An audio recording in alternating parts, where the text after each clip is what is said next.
You're done working with your chainsaw for the day. Do you know what you should be doing next? Let's go explore what we can do.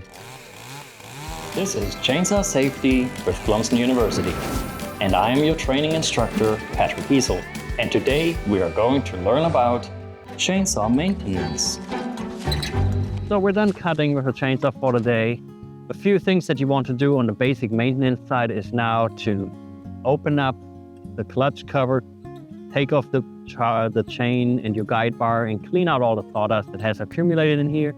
Take off the housing cover for the engine and then take out the air filter and clean the air. You do this periodically and then you should be in good shape. Another thing you should be doing is sharpening the chainsaw chain, but that is another episode that we're going to talk about after this one. Let's dive deeper into maintenance, take off the clutch cover housing and look at the air filter and see how we're going to clean those. All right, the first thing we're going to do is open up the clutch cover housing. Before you do that, you want to make sure that you wear gloves because you're working with your saw chain. Then disengage your chain brake. And now take a scrunch, a screwdriver wrench tool that usually comes with a chainsaw, and start opening up the nuts that you have holding your clutch cover in place. With some chainsaws you have 2 bolts and 2 nuts, with some you only have 1. Either way, you open them up, get them all the way out. I do this with both. Now with professional chainsaws, your nuts typically attached to the housing cover so they won't come loose. With homeowner chainsaws, your nuts will come off completely, so make sure you don't lose them and put them in a safe place. What you see now that after using your chainsaw, you have a bunch of sawdust accumulation inside your clutch cover.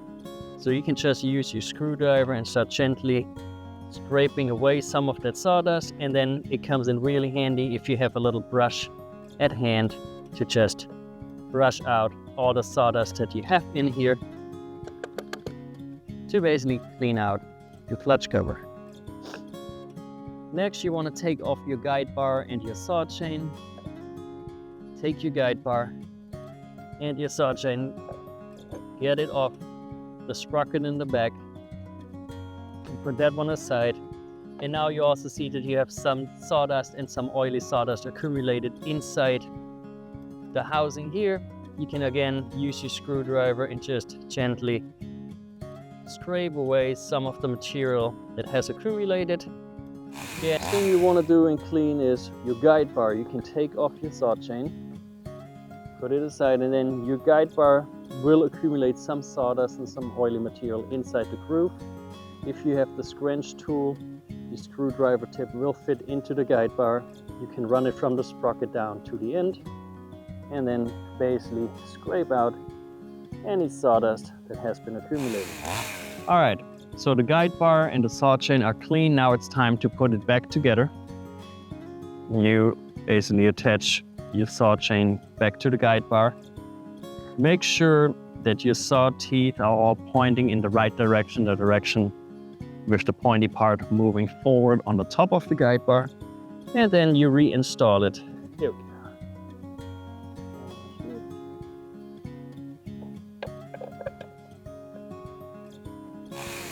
And then use your chain tensioner in here, which is either in between the 2 bolts or sometimes on the top, where that little set screw allows you to move that guide bar forward or backward to set the tension of the chain.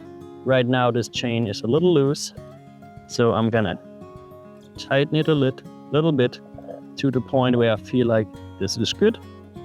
Then I tighten one of my bolts and then double check the tension on this chain. This chain feels like it's okay. It's not too loose, it's not too tight. So I can tighten my second bolt.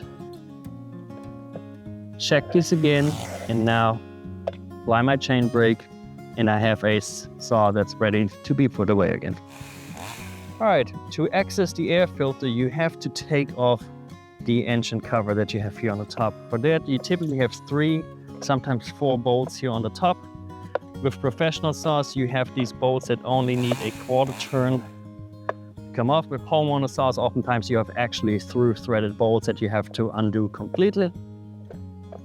Once the cover is loose, you can take it off. And then you have access to the air filter.